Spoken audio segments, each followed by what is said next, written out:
Hey guys, Desolate Magic here, and we've already got a double masters leak. Oh boy.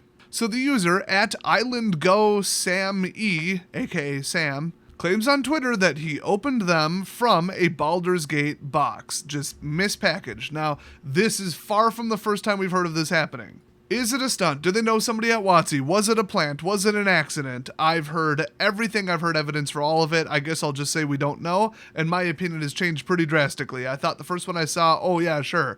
Great way to cover your tracks for something you just stole. Or you bought them off somebody who got an advanced copy, and then you're just saying that you just sort of opened them. But the second or third time it happened, there were witnesses backing it up, so I don't know. But then it comes down to, was it a printing mistake when these are printed months apart, you would think? Or did WotC seed a couple packs with these on purpose? But how would they do it? They're not at the printing facility. So the rabbit hole goes really deep on this one. So let's start with the Simic Growth Chamber. That is borderless, I believe. There are so many fancy trims, who even cares what they're called at this point? It's just a nightmare for singles buyers and sellers. But anyway, we haven't seen these in a while, except I guess the Adventures in the Forgotten Realms Commander decks and a bunch of Commander products and Commander Anthology and all that. But, obviously Ravnica cards, so we're going to see a couple of those actually.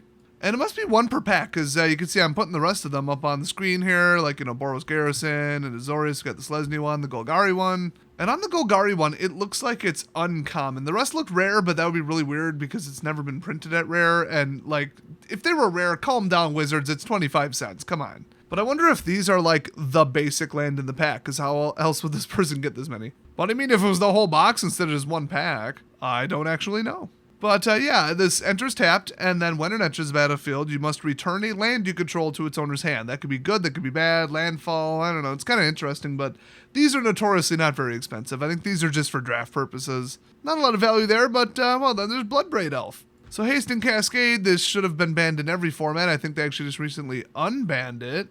And I mean, yeah, okay, the Time Spiral Remastered version is $2. Eternal Masters is $1.29. It's just not, amazingly expensive. Not a fan. Let's move on to Flicker Wisp. I think I still have a binder page of these from, MM2 or something, but, different art this time. Just as creepy. I hate everything about this. It just flickers something. It's double white. It's 3/1. It's flying. It's an interesting card, but, yeah, it's about 25 cents to $1. I guess with the amount of ETB recursion we have in the game now in every format, sure, this is a perfectly appropriate card. In fact, it's like the opposite of a flicker because it only comes back into play at the next end step, not instantly. Next up, we got Mentor of the Meek. You might be thinking, wait a minute, Mentor, is that really expensive card? If you consider $1 expensive. It was a good card. I mean, whenever another creature with power 2 or less enters the battlefield under your control, you may pay 1 if you do draw a card. Oh yeah. But there's an enchantment that does something awfully similar, but on a life gain trigger. And this is 3. I mean, when you're in Modern and Eternal formats, is this, the right power level? But it's a good card. It was in M19. It was in Innistrad, so, Next up, Eternal Witness. Now we've got a little bit of money, although there is a promotional F&M version from a billion years ago that's, a lot of money. I don't know, about $25. But even the Ultimate Masters version of this is $4. Now, I should mention, if you're underwhelmed by this, it's still looking to be a pretty good value, and this obviously isn't a representative pool of cards from it. It's mostly, bottom heavy, well, as far as rarity. But also keep in mind, there should be 2 rares and 2 foils in every single pack. Yeah. But yeah, powerful card, returns anything from the graveyard on ETB. Next up, Mole Drifter. Somebody at WotC has some kind of unhealthy obsession about this. I don't remember who. Somehow it's still worth money. I just looked, certain versions of it, I should say, but the Commander Legends version of it is priced at 35 cents. Oh boy. Even lower one, it's 59 cents. So, okay. It's been printed to death. The ancient F&M foil alternate art promo is $16. Next up is Wall of Omens, classic card. Most people don't know this actually. The name is actually Greek and it loosely translates to, holy crap, how hard is it to take a photo of a card, turn some lights on, what is wrong with you?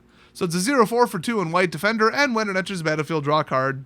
Just real simple. This is going to be obviously ETB heavy, that's what I'm getting. I mean, we've had killer famous ETB cards and then Flicker Wisp. I'm sensing a pattern. Next up, Blood Artist. Is it just me or all of these foil? This is really weird. I think they're all extended art or borderless or I don't even know. Kind of weird, not sure what's going on there, but anyway. Blood Artist is pretty famous. I mean, the Secret Lair version that already came out is $11, so it's not amazing, but the lowest ones are like $4 or $5, and that's an uncommon, so hey. So it's a 0/1 for 2 in black, and whenever it or another creature dies, target player loses 1 life and you gain 1 life, so, you know, can get out of control pinging people with them triggers, but that's what, that's what black does. I'm seeing a lot of Pauper cards, but that's, an absolute given that they're going to pander to Pauper now that they actually, 1, give a crap about the format, 2, made the Pauper committee, so it's more like 1B, and what the heck, 1C completely ruined every other format. Now, they've also somewhat ruined Pauper, though. But this is a 100% reprint set. They're just going to get any kind of value out of every format, but that's one way to look at it. You could also say, well, they're giving people what they need to play the game at a cheaper price and making sure the supply is there. And that's good because Pauper, needs to be cheap. That's kind of the point. Me, I like, block limited artisan, block constructed, set constructed, or chaos draft where you just shuffle a bunch together.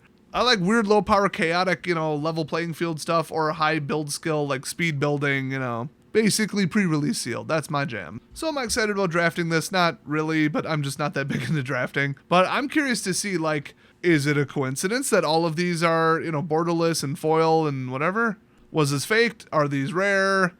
I mean, let's just say this person and their stated politics and demographic information seems like someone WotC would secretly partner with, but the person didn't specify if there's more or not. And we're coming right up on, maybe spoiler season, or at least some information about Double Masters. So the timing is a little sus, but I don't know. I don't know or care if I'm going to take it at face value. It is what it is. Here they are. Think what you want. At the end of the day, it doesn't really matter. So hey, thanks for watching, everybody. And I'll see you guys next time something leaks. Probably hours from now.